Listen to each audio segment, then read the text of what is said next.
Welcome back to Budget RC Cars. Today we're going to talk about the Maverick Strada MT. I've been doing quite a few how-to guides of how to change certain bits, so I thought it's about time I've done a review on how good those parts really are. So first up, we've got the front belly plate. I made this myself, obviously, and ever since I put it on it's done exactly what I wanted it to do. You can see where it's dented and scored and scratched and deformed. The only thing I've done different since putting this on originally in the original how-to video, I've taken the screws out of the bumper.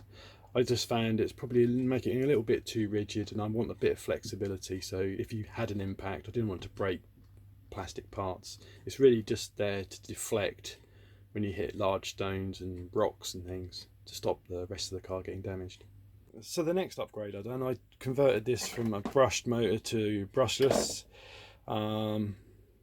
This improved the car dramatically, made it a lot more faster, more fun to play with, and it's definitely worth upgrading.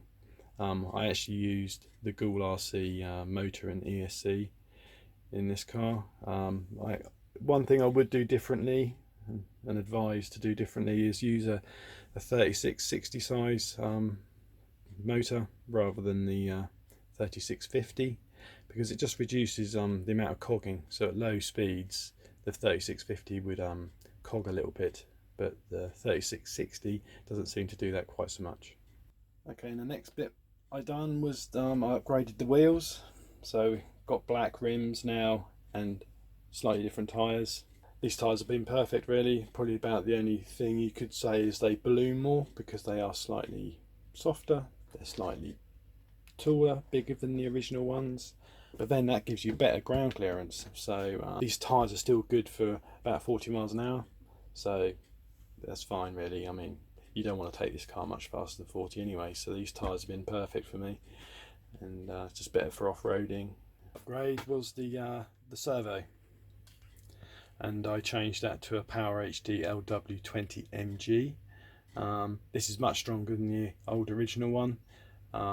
It's possibly slower to actually turn the wheels than the original one, but it doesn't affect me when I'm driving this car, and it seems a really reliable servo and I haven't had any problem with it. And for £10 to upgrade to this servo, it's definitely worth it, because in long grass now you can easily turn the wheels, so it seems a lot better. Then we move on to the Wheelie Bar. This has been great really, to be honest, for me, because it stopped me actually damaging my body shell. I used to have a lot of damage on the back here where I'd wheelie up and crack it and try and rip it off from where it mounts onto the body mounting here. So you see I've put loads of black gaffer tape on here now to try and reinforce the body shell, but it seems to be holding up. But yeah, putting this Wheelie Bar on definitely helped save the body shell. I haven't had any problems with this Wheelie Bar, but another YouTuber called Filthy Co RC, he actually managed to do a jump and landed straight on the Wheelie Bar, which actually cracked it. So these things aren't indestructible, but for so far, for how I've been using it, this has been fine. Then we move on to the hubs and the hub carriers, which I changed to aluminium ones. These were cheap ones. They're about I think about £12 I paid from China for these. So I didn't expect too much, but they have been good. But you need to use Loctite everywhere. So when you put the screws in here and the top and the bottom underneath, you basically want to use Loctite because they will come loose. But that's not a problem. But the sort of downside was that the bearings seem to be a little bit loose inside. So you need to get rid of that play, and what I done was I had to put bushings inside. So this is the original plastic steering hub, and you see the bearing sitting inside there. Well, on the aluminium ones there's a little bit of gap, just a little bit of play around that bearing, and so what I done was I had to get a Coke can. You can see on this one where I've been cutting bits off it, just with a normal pair of scissors, and you cut a little strip just like that, and then you have to shape it and put it around the outside of that bearing. and that just took just enough play out of the bearing to stop them being basically destroyed, really, because after about an hour of use it would destroy the bearing because there's so much play. But anyway, that's one downside of using the cheap Chinese replacements, alloy steering hubs and hub carrier.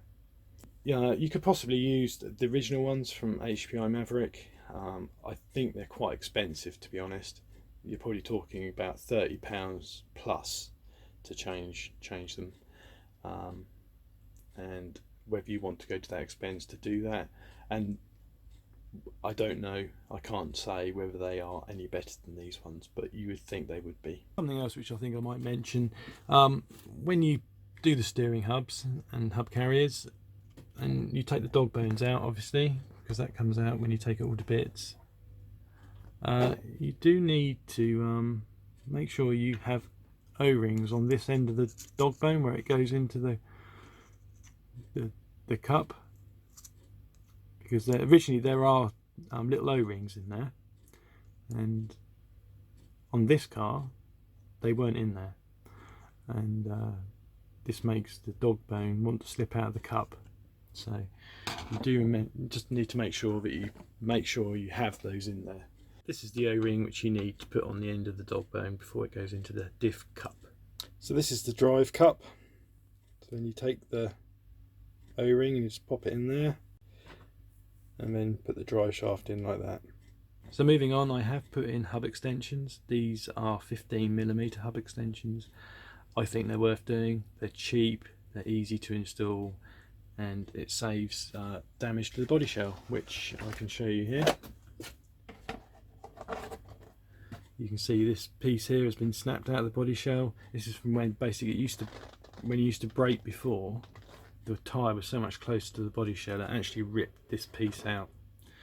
And also with the hub extensions, it actually gives you better handling, so when you're going around the corner you can go slightly faster, and that will stop the car rolling over. So the final mod I'd done on this car was actually changing the size of the motor. So I originally said that I've put a 3650 in here, and I now recommend the 3660, but I upgraded this so this car can run on 4S LiPo, so it's a lot bigger motor, and obviously 120 amp ESC rather than the 60 amp I was using before.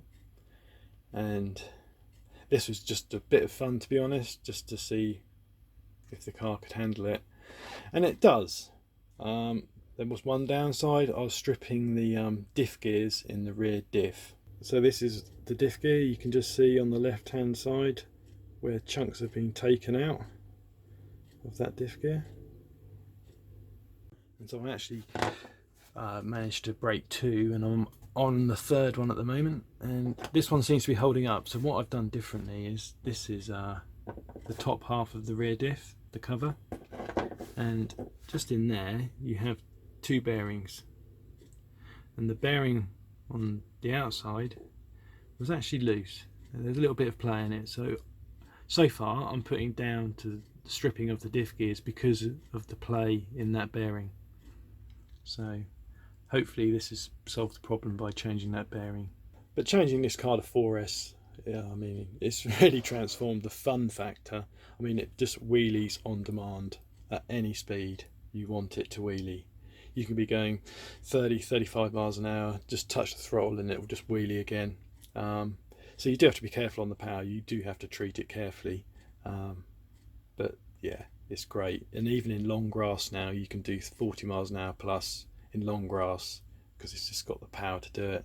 So would I recommend going 4S? Probably not, but for me it's worked. I think it's fun, but this car's still fun on 2S and 3S. It's perfectly fast enough.